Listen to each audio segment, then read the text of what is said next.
அந்த முடிவிலே நீங்கள் ஒரு கட்டுப்பாட்டோடு ஒரு நல்ல முடிவாக நீங்கள் எடுக்கிறீர்கள் என்று சொன்னால் 25 வயதுக்கு பின்னால் அது உங்களை வாழ்க்கையிலே பல வழிகளிலே உயர்த்திவிடும். இந்த நேரத்திலே தான் பல சிற்றின்பங்களுக்கான ஆசைகள் இந்த நேரத்திலே வரும். அது கட்டுப்பாடற்றதாக இருக்கும். அது போதையாக இருக்கலாம், சிகரெட் குடிப்பதாக இருக்கலாம், சாராயம் குடிப்பதாக இருக்கலாம், செல்லிலே வேறு வேறு விளையாட்டுகள் பார்ப்பதாக இருக்கலாம். இவைகளெல்லாம் எந்த சூழலிலே வரும் என்று சொன்னால் இந்த 15 வயதிலே இருந்து 25 வயது வரையிலே தான். அதை கடந்து ஒரு கட்டுப்பாடோடு நீங்கள் வெளியிலே வந்துவிட்டால் நீங்கள் தான் வாழ்க்கையிலே உயர்ந்தவராக வளர்வீர்கள், வாழ்வீர்கள். இது ஒரு தீர்வு. இந்த அடிப்படையிலே தான் பொழுது முன்னாலே பேசியவர்கள் சொன்னார்கள், படிக்க வேண்டும் என்று சொல்லி.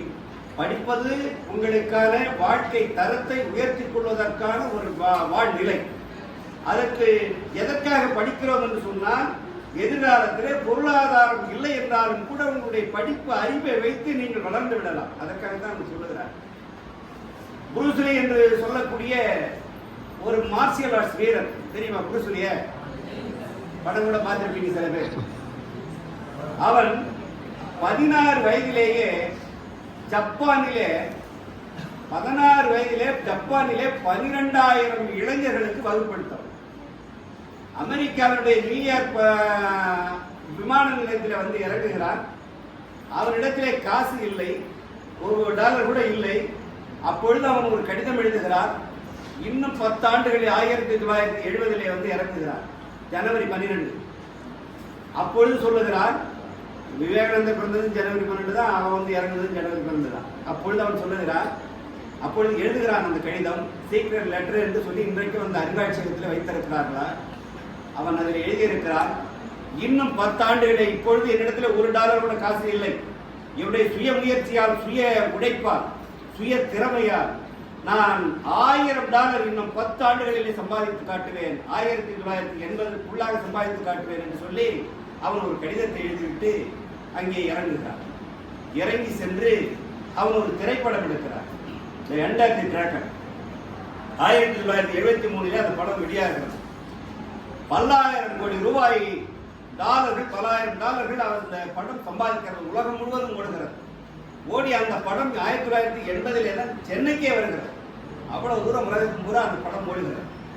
அந்த என்டர் த டிராகனை அன்றைய காலகட்டத்திலே நாங்கள் இங்கிருந்து ரயில் மூலமாக சென்று நாங்கள் பார்த்தோம். Enter the Dragon, Return of the Dragon, Fist of என்று சொல்லி ஒரு 3 படங்கள் மார்ஷியல் ஆர்ட்ஸ் படம். அவருடைய சிட்டோரிய ஸ்டைல் என்று சொல்லக்கூடிய அந்த கராத்தேவுடைய மிகப்பெரிய மார்ஷியல் ஆர்ட்ஸ் ஆசிரியராக இருந்தவர். ஆனால் அந்த சம்பாதித்த அவன்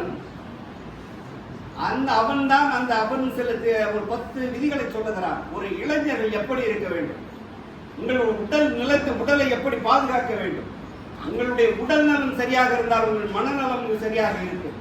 அந்த மனதை ஒருமைப்படுத்தினால் என்னை போல நீங்களும் வளரலாம் என்று ஒரு 10 விதிகளை அவன் சொல்லுகிறான். அந்த அளவிற்கு பணமே இல்லாமல் இருந்த ஒரு சிந்தனையாளன். அவன் அறிவுபூர்வமாக சிந்தித்தான், உழைத்தான், வளர்ந்தான். அதே போல இன்னொரு செய்தியை நான் உங்களுக்கு சொல்லுகிறேன். இந்தியாவிலே, தமிழ்நாட்டிலே மட்டுமல்ல, இந்தியாவிலே அறிவுபூர்வமான இளைஞர்கள் நிறைய இருக்கிறீர்கள். சிந்திக்கக்கூடிய ஆற்றல் உங்களுக்கு அதிகமாக இருந்து கொண்டிருக்கிறது. சென்ற ஜெனரேஷனை விட இப்பொழுது இருக்கிற ஜெனரேஷன் அட்வான்ஸாக பல சென்று கொண்டிருக்கிறது.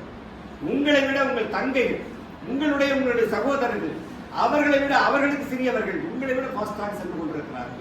விஞ்ஞானத்திலே நீங்கள் பார்த்தீர்களே தெரியும். அந்த அளவுக்கு வளரக்கூடிய நம்முடைய இந்தியாவை நம்முடைய தமிழ்நாட்டிற்கு ஒரு பெருமை உண்டு. என்னவென்று சொன்னால், பில்கேட்ஸ் என்று சொல்லக்கூடிய ஒரு பெரிய தொழிலதிபரை உங்களுக்கு தெரியும். அவரை அமெரிக்க நாட்டினுடைய ஜனாதிபதியாக இருந்த ஒபாமாவிடத்திலே அந்த அமெரிக்காவில் இருந்த தொழிலதிபர்கள் எல்லாம் சென்று சொல்லுகிறார், பில்கேட்ஸை வெளியாற்ற வேண்டும், நாடு கடத்த வேண்டும் என்று சொல்லுகிறார். அந்த நேரத்தில் அவர் கேட்கிறார், ஒபாமா கேட்கிறார், எதற்காக நாடு கடத்த வேண்டும் என்று கேட்கிறார். அப்போ அவர்கள் சொல்லுகிறார்கள், 60% பேர் இந்திய நாட்டிலே இருந்து ஆட்களை எடுத்து இங்கே வேலைக்கு வைத்திருக்கிறார். அவருடைய மைக்ரோசாப்ட் கம்பெனியில வேலைக்கு வைத்திருக்கிறார். இந்தியாவில இருந்து 60% பேர், அதிலே தமிழ்நாட்டில இருந்து மட்டும் 30% பேர் வேலைகளை வைத்திருக்கிறார்கள் அமெரிக்காவில். அதனால் அமெரிக்காவில் இருக்கக்கூடிய இளைஞர்களுக்கு வேலை கிடைக்கவில்லை, எனவே அவரை வெளியேற்ற வேண்டும் என்று சொல்றார். அந்த நேரத்தில் சரி, நான் அவரை விசாரிக்கிறேன் என்று அவர்களை அனுப்பிவிட்டு பில்கேட்ஸை கூப்பிட்டு அவர் ஒபாமா